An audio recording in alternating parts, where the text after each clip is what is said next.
fought, godfatherism with the APC and all of that, that he was thinking, this was the time of the PDP. He's come here to argue a couple of times that most of the votes you got in Lagos were also PDP votes. I mean, what do you say about that dichotomy vis-a-vis your own Labour Party candidate in Lagos? Another question I'd like to ask you is this. In this our country where rule of law has been put on the background, that people don't even obey court judgment again, it might sound like a funny question, but in a case where a court judgment gets in your favor, maybe in the Supreme Court, and it's not obeyed, what happens? Because that's the kind of dichotomy and anarchy we've put on the land. And this your newfound friendship with the PDP. Are you people challenging this together? Have you been talking to Alhaji Atiku Abubakar? What have you people been saying to each other? Because both of your vice presidential candidates had a joint press conference together. Well, let me say this. There's no partnership between Labour Party and the PDP. Both of us are challenging a process that is wrong. That is acceptable. The process is wrong, and we're challenging it because we're all participants.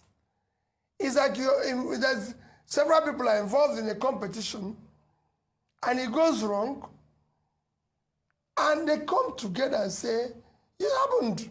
There's so many court challenges all over the world where maybe if you see the abroad where somebody have raped one woman, he went to court, several others who were raped by the same man comes out.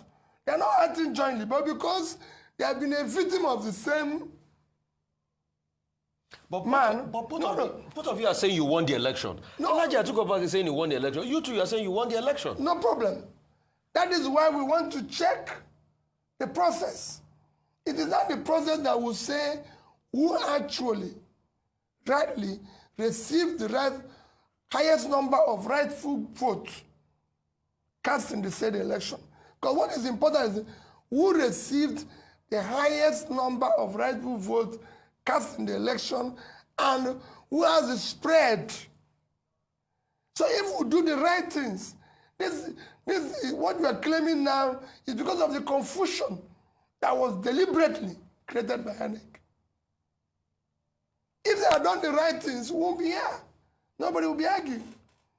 Like I said, I have my respect for Atiku. My respect for him remains as long as I live. He's a respected elder brother. You've been speaking to him? Of course.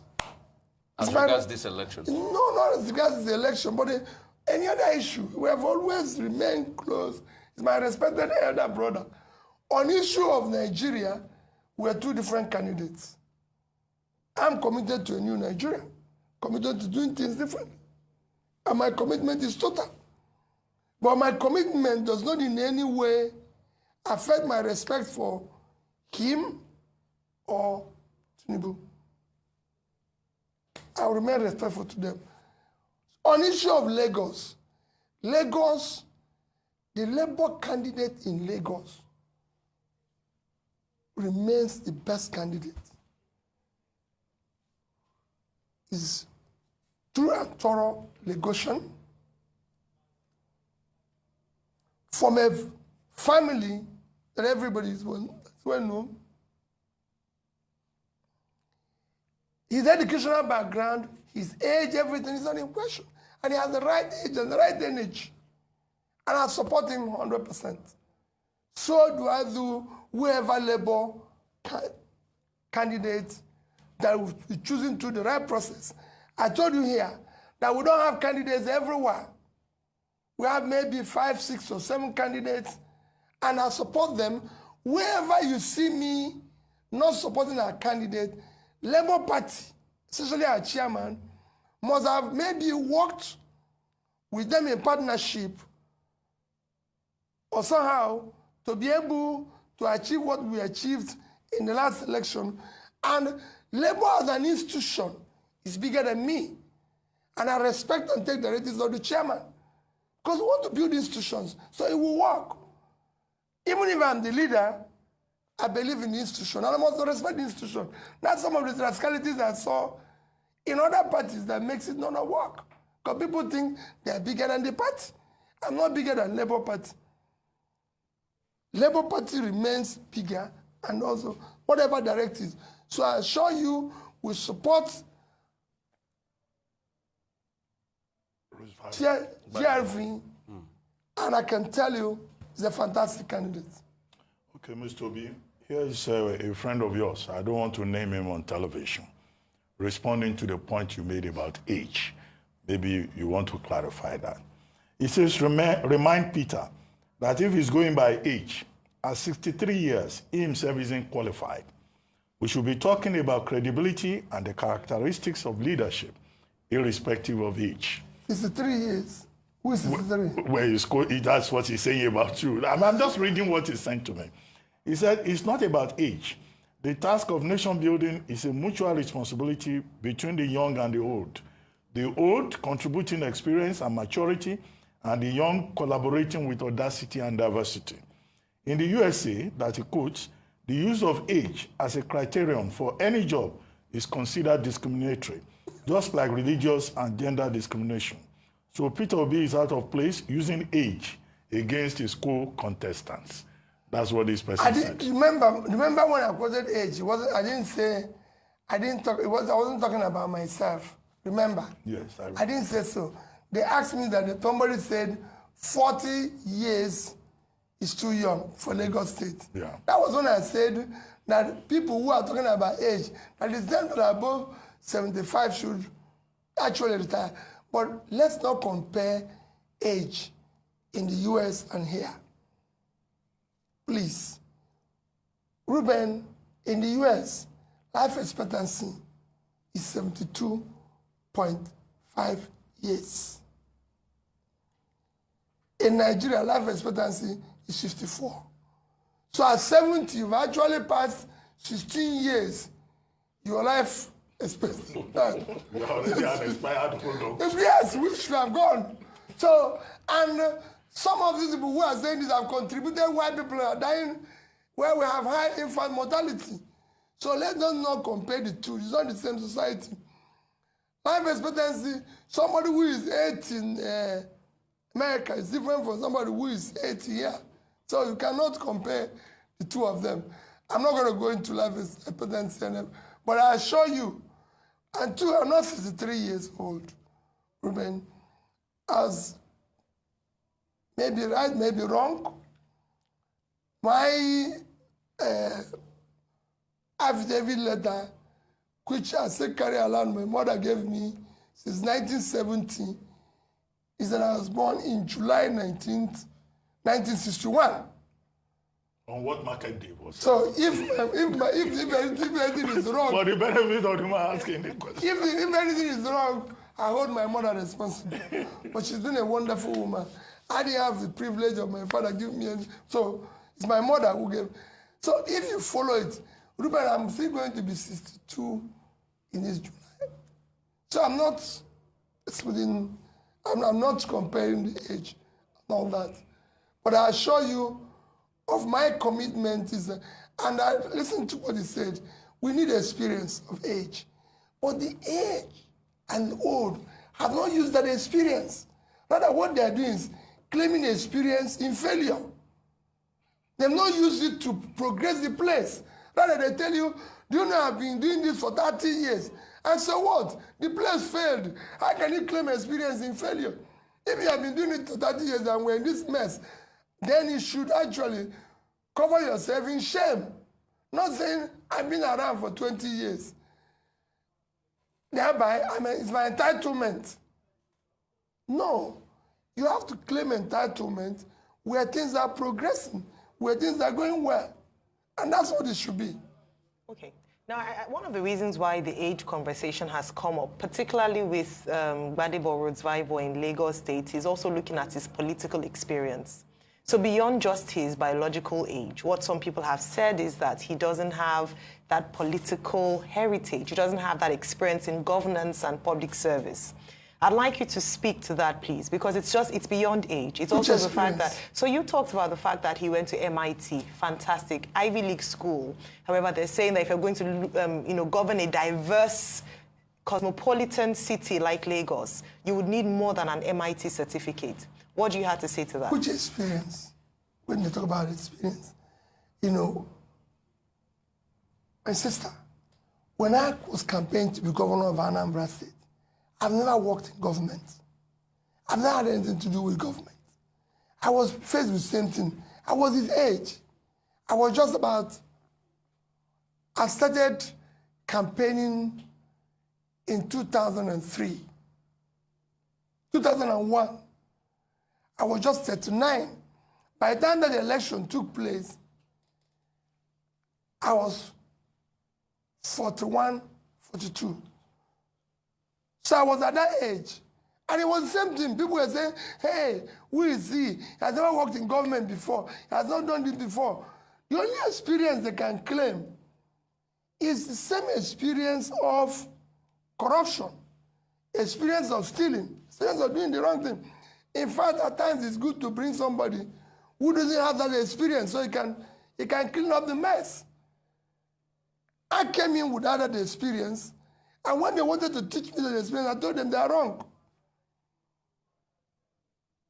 I recall telling my people to ask me, why will government of Anambra State have a lodge in Abuja? They said, because every state have it. I said, well, we can't.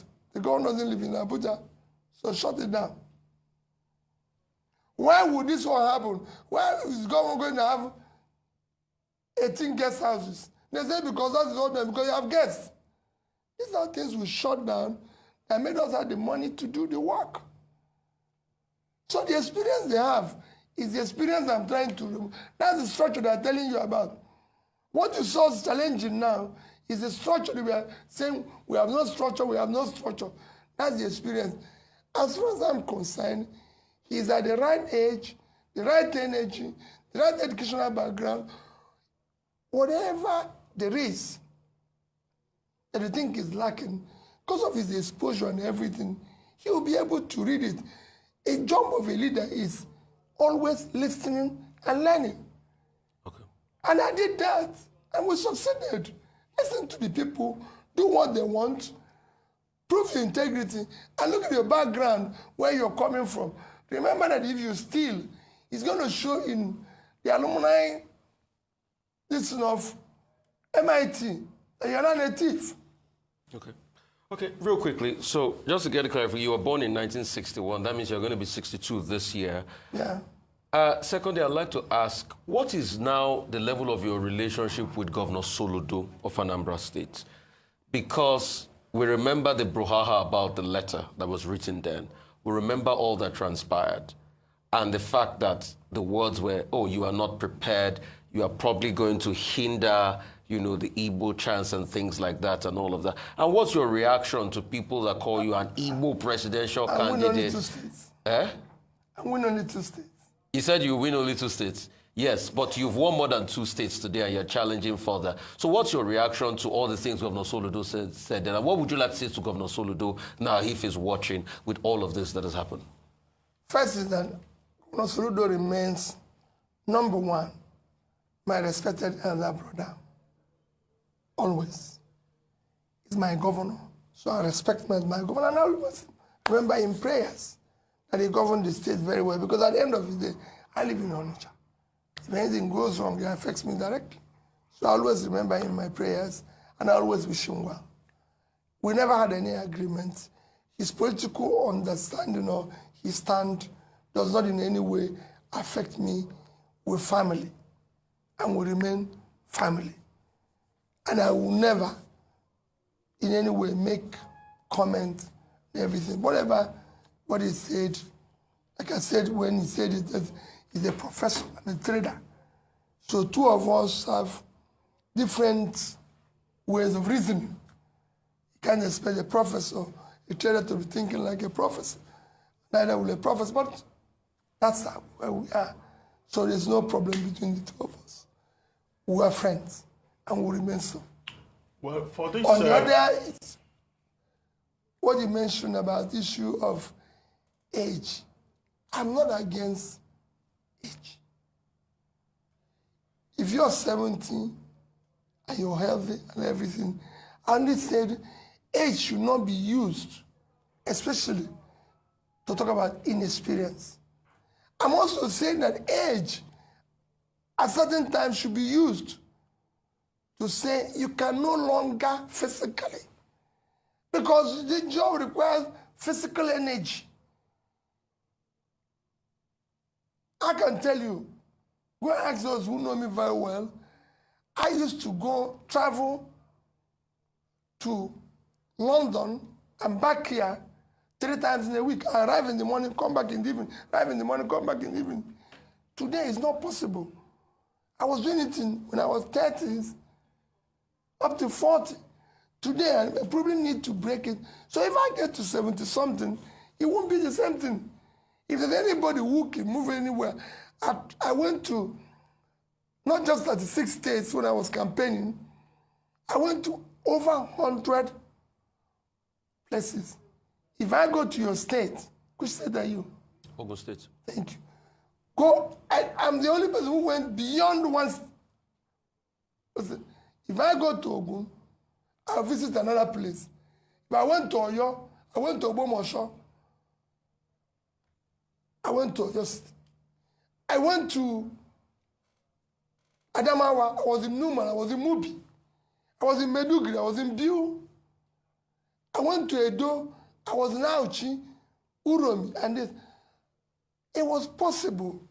The other candidates can't do the same thing. They can't knock themselves.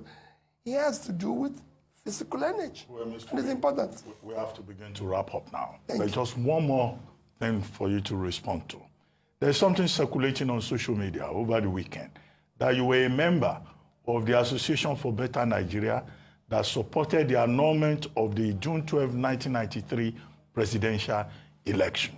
And they've been passing it. In fact, if you circulate it, it will say forwarded many times. So were you with Aton Zerebe, who led that movement at that time? In 1993, Ruben, I lived in England. I had nothing to do with politics. I've never even, in 1993, my business was between here and the UK. I was living in England with my family. You know, if you want to know, my son was born in 1993, December. And go and check his birth certificate. He was in England. It's today, go and check it very well. So my daughter, go and check. There were primary schools in England. They can have little people who are in primary schools in England. And I'm in Nigeria, doing better Nigeria. Well, my wife lives there. So who are they living with? So the people do all sorts of things. I was not involved in politics. Never even voted as at that time. You know, I was actually probably a businessman contributing to building a better Nigeria, involved in supporting Nigerians in different areas. Just like I said, I supported Abiola when he contested because I listened to what he was doing, and I was doing so in my capacity in different ways. And when he failed, they started Ndeko. There's other people who are involved in it, like Raphobia, whom I mentioned, or Leighton and who will tell you they know me and everything. So I don't know what lies there. They say, oh, he's doing. And I've said there shouldn't be ethnic tension. People should go out and vote for Gbadebo. He's the right candidate. Like they go out and vote in other areas, even where I mentioned that if you have competent people in other parties, vote for them. Okay, on that note, we'd like to thank you very much, Mr. Peter Obi, for joining us today on The Morning Show. Thank you very much indeed.